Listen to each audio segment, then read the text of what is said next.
નમામિષ્યમીશાન નિર્વાણ રૂપમ વિભમ વ્યાપકમ બ્રહ્મ વેદ સ્વરૂપમ નિજ નિર્ગુણમ નિર્વિકલ્પમ નિરેહમ ચિદાકાશમાકાશ વાસમ ભજેહમ. ઓમ નમઃ શિવાય અને હર હર મહાદેવ શિવ ભક્તો. હિન્દુ સનાતન ધર્મના દરેક લોકોને, મારી સાથે જોડાયેલા તમામ શિવ ભક્તોને મારા મહાદેવ. શિવ ભક્તો, આજે આપણે નાનું એવું શિવ મહાપુરાણનું જ્ઞાન લેવાનું છે.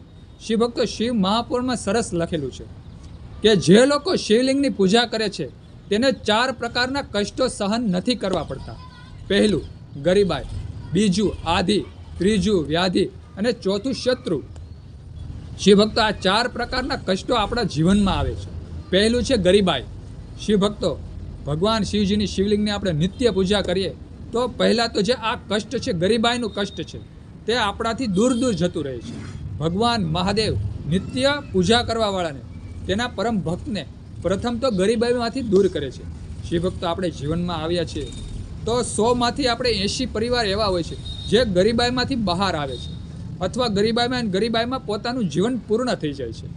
શિવ ભક્તો, શાસ્ત્રમાં શિવ મહાપુરાણમાં ચોખ્ખું લખેલું છે કે જે લોકો શિવલિંગની પૂજા કરે છે, ભગવાન મહાદેવની અદ્ભુત લીલા તે જીવ ઉપર, તે માનવ ઉપર પડે છે અને તેના જીવનમાં ગરીબાઈ ઓટોમેટિક દૂર થઈ જાય છે. શિવ ભક્તો, મહાદેવ તે ભક્તો ઉપર, તે માનવ ઉપર પ્રસન્ન થાય છે અને તેના ઉપર કુબેર વરસાવે છે કે હવે કુબેરની આશીર્વાદ વરસાવે છે, લક્ષ્મી વરસાવે છે અને તેનું જીવન ઓટોમેટિક ધનવાન થઈ જાય છે. તેના પરિવારમાં લક્ષ્મી છલકાય છે, ભગવાન કુબેરના આશીર્વાદ વરસી જાય છે. તો શિવ ભક્તો, શિવલિંગની પૂજા નિત્ય કરવી જોઈએ. બીજું છે આધિ. જે આ 4 કષ્ટો છે તેમાંથી બીજું કષ્ટ છે આધિ. આપણા માનસના રોગો, આપણા માનસિક રોગો.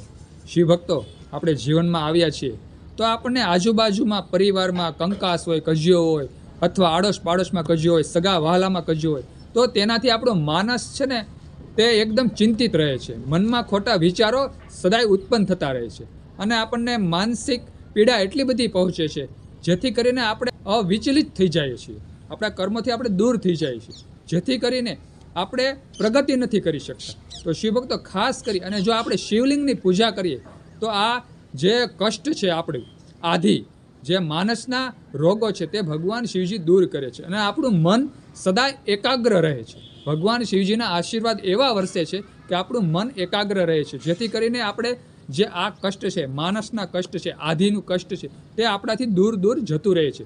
તેવું પણ શિવ મહાપુરાણમાં સુંદર કહેલું છે. ત્રીજું છે વ્યાધિ. જે આપણા શારીરિક રોગો છે તેને વ્યાધિ કહેવાય છે. આપણા જે શરીરના કષ્ટો છે, પીડા છે, જે આપણને રોગ આવે છે, શરદી, ઉધરસ, તાવ અને અમુક લોકો તો કેટલા મોટા રોગોથી પીડિત હોય છે અને આખું જીવન દવાઓમાં જતું રહે છે. શિવ ભક્તો, ભગવાન શિવજીની શિવલિંગની પૂજા કરીએ તો શિવ મહાપુરાણમાં ચોખ્ખું લખેલું છે કે આ જે કષ્ટો છે, આપણા શારીરિક બીમારીના કષ્ટો છે, તે આપણાથી દૂર દૂર જતા રહે છે. ભગવાન આપણી ઉપર, ભગવાન શિવજી આપણી ઉપર એવા આશીર્વાદ વરસાવે છે કે આપણું સ્વાસ્થ્ય, આપણું શરીર નિરોગી બની જાય છે. તો શિવ ભક્તો, ખાસ કરીને આપણે શિવલિંગની પૂજા કરવી જોઈએ તો ગરીબાઈ, આધિ અને વ્યાધિ, આ 3 કષ્ટો દૂર જતા રહે. અને ચોથું છે શત્રુ.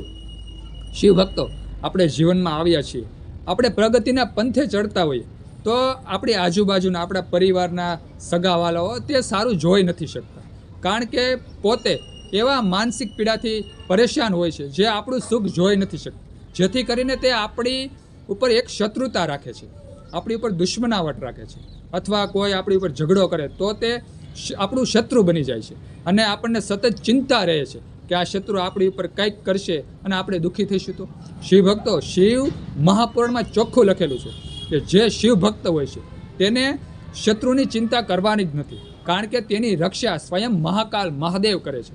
શિવ ભક્તો, એટલે જ આ શિવ મહાપુરાણમાં કહેલું છે કે જે લોકો શિવલિંગની પૂજા કરે છે, ભગવાન મહાદેવની આરાધના કરે છે, તેને ગરીબાઈ, આધિ, વ્યાધિ અને શત્રુ, આ 4 પ્રકારના કષ્ટો સહન કરવા નથી પડતા. તો શિવ ભક્તો, આ સુંદર શિવ મહાપુરાણનું જ્ઞાન હતું જે મેં તમને થોડુંક વિસ્તારથી કહ્યું કે ભગવાન મહાદેવના આશીર્વાદ જો આ ભક્તો ઉપર પડે, શિવલિંગની આપણે પૂજા કરીએ તો આ 4 પ્રકારના કષ્ટો આપણે સહન નથી કરવા પડતા. તો સુંદર આ વિડીયો હતો જે મેં તમને કહ્યો.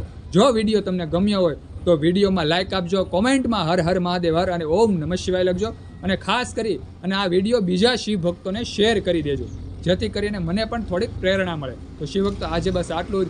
ભગવાન મહાદેવની, ભગવાન શિવજીની વાત કરવા બેસીએ તો બહુ ટૂંકો પડે. કારણ કે ભગવાન મહાદેવનો મહિમા અપરંપાર છે. તો બધા શિવભક્તોને મારા હર હર મહાદેવ અને ઓમ નમઃ શિવાય.